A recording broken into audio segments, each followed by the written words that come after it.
नमस्कार दोस्तों, स्वागत है आपका। आज हम बात करने वाले हैं बिहार के पहले एक्सप्रेसवे की। जी हाँ, बिहार का पहला एक्सप्रेसवे जिसके भी हाल ही में आधारशिला रखी जानी है। जानेंगे ये कहाँ से कहाँ तक बनाया जा रहा है, साथ ही साथ इससे जुड़ी हर वो जानकारी जो कि आपके एग्जाम पॉइंट ऑफ व्यू के लिए इंपॉर्टेंट है, सबको आज के इस वीडियो में डिस्कस करेंगे। तो बिना ज़्यादा समय लिए चलिए वीडियो को शुरू करते हैं। सबसे पहले जानते हैं सुर्खियों में क्यों है। दरअसल अभी हाल ही में यानी कि 14 नवंबर को जो केंद्रीय सड़क परिवहन और राजमार्ग मंत्री हैं श्री नितिन गडकरी जी, ये बिहार आ रहे हैं। और जो ये बिहार आएंगे तो ये बिहार के औरंगाबाद में राज्य के पहले एक्सप्रेसवे की आधारशिला भी रखेंगे। और ये जो पहला एक्सप्रेसवे है ये एक्चुअली में औरंगाबाद के आमस से लेकर दरभंगा के नवादा विलेज तक बनाया जाना है। साथ ही साथ यह एक्सप्रेसवे राज्य के कुल 7 जिलों से होकर गुजरेगा, जिनमें अरवल, जहानाबाद, पटना, वैशाली और समस्तीपुर है। इसके साथ ही साथ ध्यान रखना है कि ये जो एक्सप्रेसवे है इसकी कुल लंबाई 189 किलोमीटर की होगी। साथ ही साथ इस एक्सप्रेसवे का जो निर्माण कार्य होगा वो NHAI के द्वारा किया जाएगा। NHAI यानी national highway authority of India. इसके साथ ही साथ इसके रिगार्डिंग जो भी लैंड एक्विजिशन का काम था ये ऑलमोस्ट कंप्लीट हो चुका है। अब इसकी आधारशिला रखी जानी है 14 तारीख को श्री नितिन गडकरी जी के द्वारा।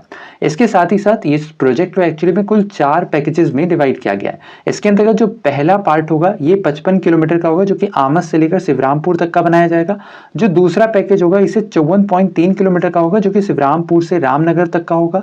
और जो तीसरा पैकेज होगा ये 45 किलोमीटर का है, जो कि रामपुर से लेकर पाला दशहरा, और फिर 44.1 किलोमीटर का जो चौथा पैकेज होगा ये पाला दशहरा से लेकर नवादा तक का होगा। तो कुल 4 पैकेज में राज्य का पहला एक्सप्रेसवे है, इसे बनाया जाना है। इसके साथ ही साथ इसके रिगार्डिंग जो एस्टिमेटेड कॉस्ट निकाली गई है यह अप्रोक्सीमेट 6000 करोड़ तक की बताई गई है। इसके साथ ही साथ इस एक्सप्रेसवे को वर्ष 2024 तक तैयार करने का लक्ष्य निर्धारित किया गया है। साथ ही साथ इस एक्सप्रेसवे के बनने से बिहार का जो उत्तर से दक्षिण बिहार की जो यात्रा है यह महज 4 घंटों में ही पूरी की जा सकेगी। साथ ही साथ इस एक्सप्रेसवे को NHAI यानी national highway authority of India के द्वारा NH119D के नाम से अधिसूचित किया गया है। ये इंपॉर्टेंट है, ध्यान रखना है। इसके अलावा बात बिहार की करें तो जो बिहार है यहाँ के मुख्यमंत्री हैं श्री नीतीश कुमार, यहाँ के उप मुख्यमंत्री हैं तेजस्वी यादव, साथ ही साथ यहाँ के राज्यपाल फागू चौहान है। बिहार जिसकी कैपिटल है पटना और यहाँ की जो फाइनेंशियल कैपिटल है ये है बेगूसराय। इसके साथ ही साथ बिहार जहाँ लोकसभा की कुल 40 सीटें हैं, साथ ही साथ यहाँ की राज्य विधानसभा की कुल 243 सीटें हैं। इसके अलावा बात बिहार की हो रही है तो मैप पर बिहार को फिगर आउट करें तो ये रहा बिहार। बिहार इसके कुल 3 नेबरिंग स्टेट्स हैं और साथ ही साथ बिहार एक कंट्री के साथ अपनी अंतरराष्ट्रीय सीमा भी साझा करता है। थोड़ा और जूम करके देखें तो ये है बिहार, इसकी कैपिटल है पटना। और बिहार जो 3 स्टेट के साथ अपनी सीमा साझा करता है, इनमें एक है वेस्ट बंगाल, एक है झारखंड और एक है उत्तर प्रदेश। साथ ही साथ जो बिहार है यह नेपाल के साथ अंतरराष्ट्रीय सीमा भी साझा करता है। इसके साथ ही साथ ध्यान रखना है कि जो बिहार है इसका गठन 22 मार्च सन 1912 को किया गया था। साथ ही साथ बिहार आबादी के मामले में देश का तीसरा सबसे बड़ा राज्य, जबकि क्षेत्रफल के मामले में देश का 12वां सबसे बड़ा राज्य है। इसके अलावा बिहार का राजकीय पुष्प कचनार है और यहाँ का जो राजकीय पशु है यह है गौर। गौर एक्चुअली में भारतीय नस्ल का एक सांड होता है, ठीक है, इसे ही गौर कहा जाता है यहाँ। और साथ ही साथ जो बिहार है यहाँ का राजकीय वृक्ष पीपल है।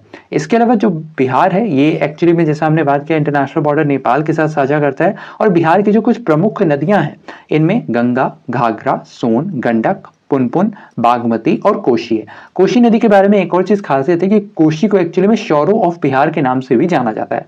असल में बिहार में जो बाढ़ की समस्या है, जो फ्लड की समस्या है, वो एक्चुअली में कोशी की वजह से ही आती है, जिस वजह से कोशी को जो शोरो ऑफ बिहार के नाम से भी जाना जाता है। इसके साथ ही साथ बिहार के पहले राज्यपाल रहे हैं जयराम दास दौलत राम और बिहार के पहले मुख्यमंत्री रहे हैं श्री कृष्ण सिंह। साथ ही साथ बिहार के अंतर्गत इतिहास में हुए कुछ महत्वपूर्ण विद्रोह में 3 सबसे इंपॉर्टेंट विद्रोह है। इनमें एक है नोनिया विद्रोह जो कि 1770 से लेकर 1800 के बीच में हुआ था। जो दूसरा है यह है कोल विद्रोह, यह 1831 से 32 के बीच में।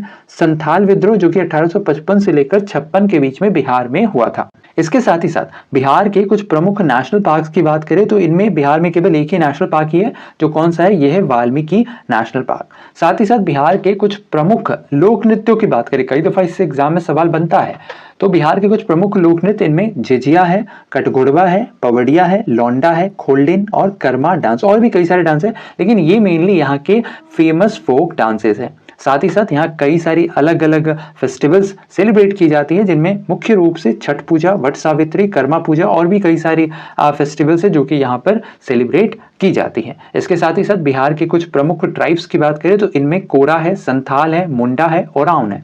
जो मुंडा जनजाति है ये एक्चुअली में आपको झारखंड में भी देखने को मिलेगी और ये बिहार में भी पाई जाती है। तो ये था हमारा आज का कंप्लीट वीडियो। उम्मीद करते हैं आज का हमारा ये वीडियो आपको इन्फॉर्मेटिव लगा होगा। अगर वीडियो पसंद आया है तो वीडियो को लाइक, शेयर, नए हैं चैनल पे तो चैनल को सब्सक्राइब करना बिल्कुल ना भूलें। जाते जाते आपके लिए एक सवाल भी है। आज का हमारा सवाल है, हाल ही में जो बिहार का पहला एक्सप्रेसवे है जिसकी आधारशिला रखी जानी है, आपने बताना है इसकी आधारशिला किसके द्वारा रखी जाएगी। इसका आंसर आपने हमें बताना है नीचे कमेंट सेक्शन में।